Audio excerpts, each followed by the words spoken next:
नमस्कार माऊली. चला ज्ञानेश्वरीच्या सहवासात.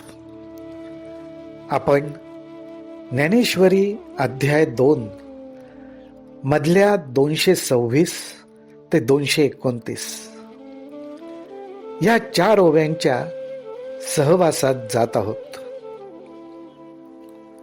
या 4 ओव्या नसून 4 सूत्र ज्ञानोबारायांनी आपल्याला सांगितलेली आहेत आणि ह्या 4 ओवी रूप सूत्रांमध्ये गर्भितार्थ लपलेला आहे.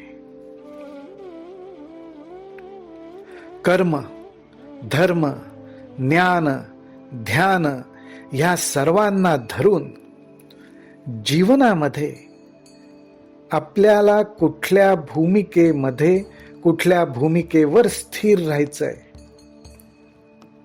याचा उलगडाच या 4 ओव्यांमधनं आपल्याला होतो.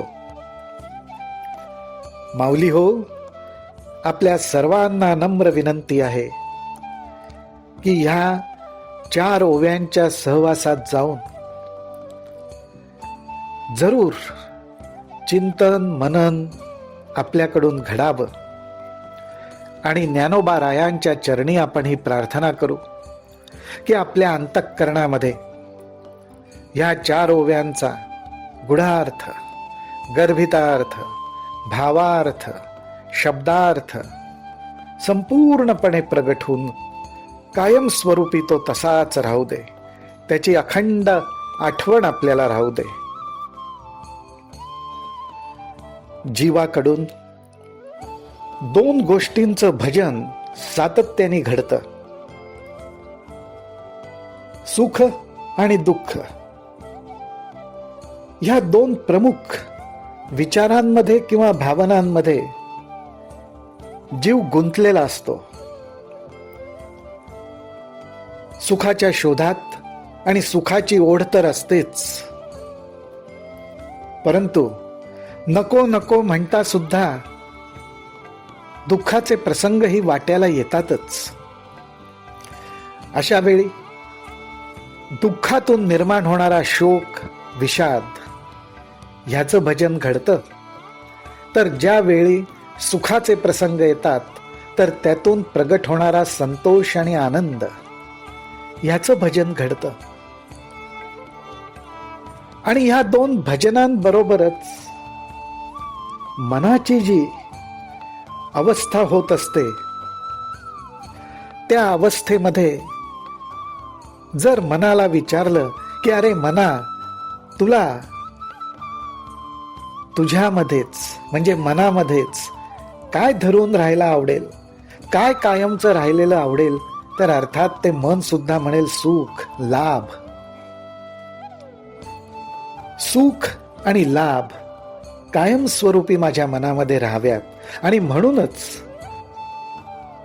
सुखाची आणि लाभाची अपेक्षा करत असताना अलाभ म्हणजे नुकसान, दुःख हे माझ्या वाट्याला येऊ नये ह्याची सुद्धा चिंता मीच वाहत असतो. ह्या दोन्ही गोष्टी मनामध्ये घडत असतात. म्हणूनच ज्ञानोबाराय म्हणतात, सुखी संतोषा न यावे, दुःखी विषादा न भजावे, आणि लाभ अलाभ न धरावे मना माझी. माऊली हो, याचा अर्थ असा नाही की सुख झालं तर त्याच्यामुळे प्राप्त होणाऱ्या आनंदाचा लाभ घेऊ नये. दुःख वाट्याला आलं तर ते दुःख दाबून टाकावं, दुःखी होऊच नये असं बिलकुल नाही. त्याच्या उलट ज्ञानोबा रायांना हे सूत्र ह्या दृष्टीने आपल्याला सांगायचंय, त्यातून हे मार्गदर्शन करायचंय की सुख आणि दुःख ह्या दोन्ही गोष्टी मनामध्ये प्रगट होणारच, मनाला त्याचा अनुभव येणारच, परंतु आपल्याला समत्वाची भूमिका कशी साधता येईल, समत्वाच्या भूमिकेवर कसं स्थिर होता येईल ह्याचा विचार करायचा आहे. आणि सम काय आहे, कशाला सम म्हणतात, तर एका पूर्ण ब्रह्माला, आत्मस्वरूपालाच सम म्हणतात. याचाच अर्थ असा, सुखामध्ये सुद्धा त्या आत्मस्वरूपाचं, आत्मारामाचं, परमेश्वराचं स्मरण करायचं. आणि दुःख, विषाद, शोक यासारखे प्रसंग आले तरी सुद्धा मनाचं समत्व राहण्यासाठी त्या परमेश्वर स्वरूपाचं स्मरण करायचं. आपल्या सर्वांना कर्म करावं लागतं आणि कर्म करत असताना अगोदरपासूनच आपण मनात जर कर्माचं फळ, कर्माचा परिणाम या सगळ्याबद्दल विचार करत राहिलो, विचार करून ठेवला, तर ती गोष्ट मनावर एक प्रकारचं दडपण निर्माण करते. मनाला त्या कर्मफळाच्या ठिकाणी, अपेक्षेच्या ठिकाणी बांधून टाकते. आणि म्हणूनच ज्ञानोबा म्हणतात, एथ विजयपण होईल का सर्वथा देह जाईल, हे आधींची काही पुढील चिंता वेना. श्रीकृष्ण अर्जुनामधला संवाद आहे. आणि म्हणून श्रीकृष्ण अर्जुनाला म्हणतायत की युद्धात माझा जय होईल किंवा एखाद वेळेस माझा देह पडेल, पण ह्याची चिंता अगोदरपासनं करत बसू नये. तर माझ्या वाट्याला आत्ता युद्धाचा प्रसंग आलेला आहे आणि युद्ध करणं हे माझं कर्तव्य आहे. बास, ते मी चोखपणे पार पडेन, एवढाच तू विचार कर.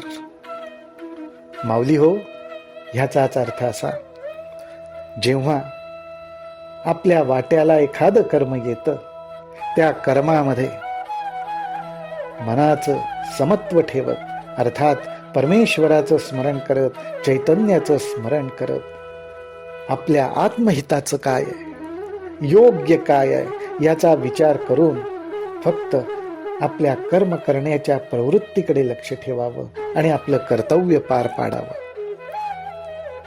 आपण या उचिता स्वधर्मातेंची रहाटता, जे पावे ते निवांता साहो निजावे. आणि म्हणूनच ज्ञानोबा म्हणतायत की आपल्याला उचित, योग्य, ज्याच्यात आपलं आत्मकल्याण आहे असा धर्म, स्वधर्म, अशा त्या स्वधर्माचं आचरण करीत असताना आपल्या वाट्याला जे सुख येईल किंवा दुःख येईल, ह्याचाच अर्थ असा की कर्म करत असताना सुख येईल, कष्ट येईल, दुःख येईल, पण त्याची पर्वा न करता मी योग्य कर्म करतोय. जाणीवपूर्वक, अनुसंधानपूर्वक माझी वृत्ती सद्वृत्ती ठेवून मनामध्ये आत्महिताचा विचार करत, योग्य हेतू ठेवून मी फक्त माझं कर्म करण्याचं कर्तव्य करतोय. सुख आणि दुःख हे दोन्ही प्रसंग येणार आणि जाणारच आहेत, पण मला कर्म मात्र चोखपणे पार पाडायचंय. हे मनात ठेवून येणाऱ्या सुखदुःखांना निवांत अंतःकरणाने सहन करावं, तोंड द्यावं, हा उपदेश देतायत. आणि म्हणूनच पुढच्या ओवीत ज्ञानोबा म्हणतात, ऐसे या मने होवावे, ऐसे या मने होवावे.